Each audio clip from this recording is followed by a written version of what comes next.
Ao contrário do que muitas pessoas pensam, a Wicca não é uma religião cuja origem está entre os antigos celtas. Ela também não sobreviveu ininterruptamente através das eras, até chegar no nosso tempo. Não é parte de uma herança ancestral e nem foi guardada no interior de supostas famílias que se mantiveram fiéis a uma antiga religião. As bruxas queimadas na Inquisição também não praticavam Wicca. Decepcionado? Bom, se depois de ter ouvido tudo isso, você acha que foi enganado todo esse tempo, eu te convido a conhecer, de fato, as origens da Wicca através desse vídeo. A verdadeira história da Wicca começa com um grupo de ocultistas britânicos do século passado que começaram a explorar uma forma alternativa de espiritualidade, tendo como pano de fundo o antigo paganismo europeu que eles desejavam reviver. A figura central no desenvolvimento da Wicca enquanto religião foi um inglês chamado Gerald Gardner. Gardner tem sido considerado amplamente como o fundador da religião Wicca. No entanto, nem ele e nem os seus iniciados originais usaram a palavra Wicca como um sinônimo para aquilo que eles faziam. Eles preferiam chamar sua prática simplesmente de bruxaria, ou culto das bruxas, a arte ou a antiga religião. Wicca era, na realidade, o termo usado para se referir ao praticante da bruxaria e não à religião em si. Essa palavra só foi usada mais tardiamente, conforme o que hoje chamamos de Wicca começou a se espalhar pelos Estados Unidos e outros países além da Inglaterra no final da década de 60. E assim, esse nome ganhou o mundo e se estabeleceu com o tempo como termo que define hoje aquilo que Gardner e o seu grupo originalmente fizeram no passado. Mas qual a história da Wicca e como ela de fato nasceu? Uma antropóloga chamada Margaret Murray desenvolveu uma teoria em 1920 de que uma religião pagã teria preservado uma linhagem que remontava aos tempos antigos e que tinha mantido intactos seus mistérios e conhecimentos, mesmo com a perseguição promovida pelo cristianismo. Margaret Murray, assim como Gardner faria anos depois, chamou a esta suposta religião mítica de culto das bruxas.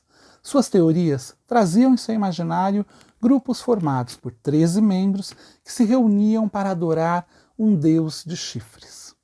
Apesar dessa teoria hoje ter sido completamente desacreditada pelos acadêmicos modernos, ela foi bastante influente em sua época e abraçada por muitas pessoas como verdadeira, inclusive, ao que parece, pelo grupo que Gardner encontraria em sua busca incessante pela magia e pelo oculto e que o iniciaria nos mistérios da bruxaria. Gardner nasceu em 13 de junho de 1884 e ele foi um funcionário público civil e também um antropólogo autodidata.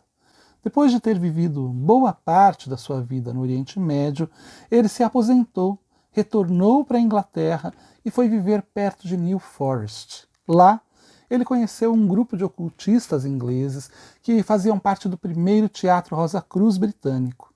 Segundo o que se diz, foi por intermédio de algumas das pessoas que ele conheceu nesse teatro que ele foi apresentado aos membros do Coven de New Forest, que acabaria por iniciá-lo como um bruxo no ano de 1939. Após ter sido iniciado, Gardner sentiu que a bruxaria corria risco de ser extinta, já que a maioria dos bruxos da época eram pessoas de idade bastante avançada. Então, em 1949, ele decidiu publicar um livro em forma de ficção chamado Com o Auxílio da Alta Magia, na esperança de despertar o interesse dos jovens pela religião. O livro trazia de forma romanceada muitos dos rituais praticados no Coven de New Forest.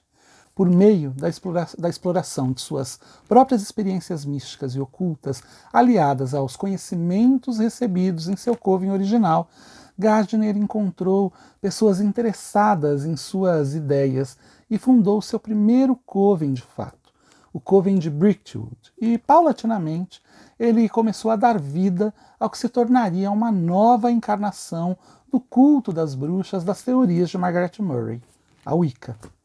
Mesclando algumas das ideias da própria Margaret Murray com outras fontes, como a maçonaria, da qual ele fazia parte, a magia cerimonial, as tradições de mistérios ocidentais e o trabalho de diversos autores ocultistas, as ideias de Gardner foram se expandindo e passaram a incluir o culto a uma divindade feminina, a deusa, para fazer par com o deus de chifres das bruxas. Assim, o que hoje chamamos de Wicca gardneriana floresceu, e outras pessoas interessadas nas ideias de Gardner foram surgindo e passaram a fazer parte do seu coven. Uma dessas pessoas foi Doreen Valiente, que se tornou alta sacerdotisa do coven de Brickwood no início da década de 50. Ela ajudou a revisar e ampliar diversos dos rituais praticados pelo coven de Gardner e trouxe sua poesia para a arte, presenteando-a com o que talvez seja o texto mais conhecido e belo da liturgia wiccaniana, a Carga da Deusa.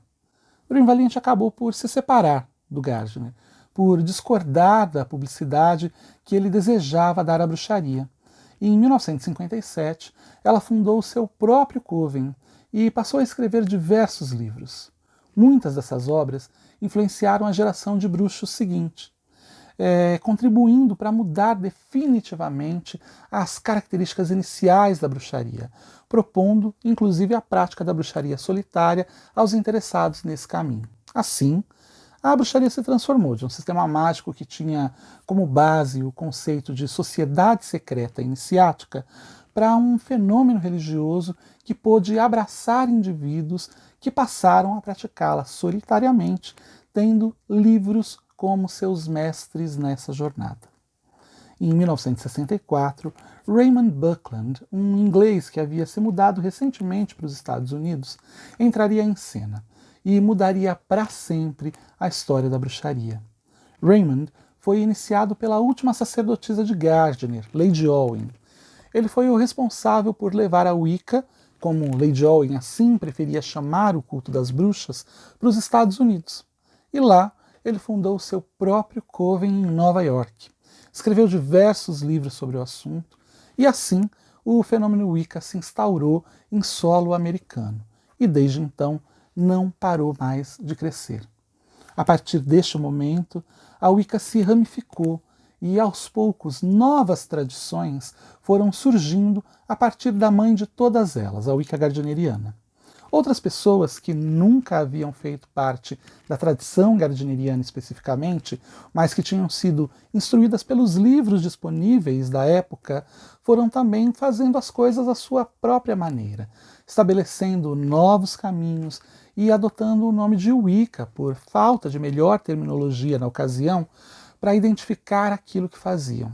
Assim, diversas formas de práticas, inclusive as práticas ecléticas, adaptadas a partir de uma série de tradições e caminhos diferentes, foram chamadas de Wicca, acabaram sendo chamadas de Wicca.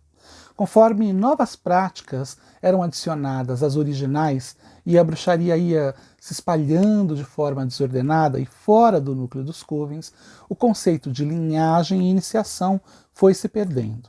No lugar da admissão regular no seio da Wicca por iniciados formais, o conceito da auto-iniciação e da prática solitária tornaram-se populares e a norma para as pessoas que estavam interessadas na bruxaria, mas que não podiam ou não queriam, muitas vezes, fazer parte de um coven ou de uma tradição. E assim, a história da Wicca prossegue até os tempos atuais, onde ela se tornou uma das religiões que mais cresce no Ocidente.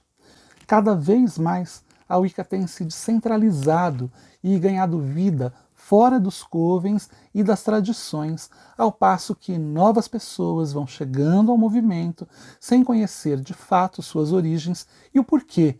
Muitas chamam de Wicca aquilo que fazem, mesmo que o que fazem possua pouca ou até mesmo nenhuma semelhança com o que originalmente se praticava sob o nome de Wicca.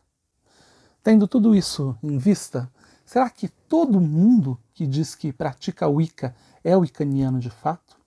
Fica aqui um questionamento a ser feito após termos percorrido brevemente a história da Wicca nesses poucos minutos do vídeo. Gostou? Então dá um like, compartilha esse vídeo e, mais do que isso, se inscreva no canal.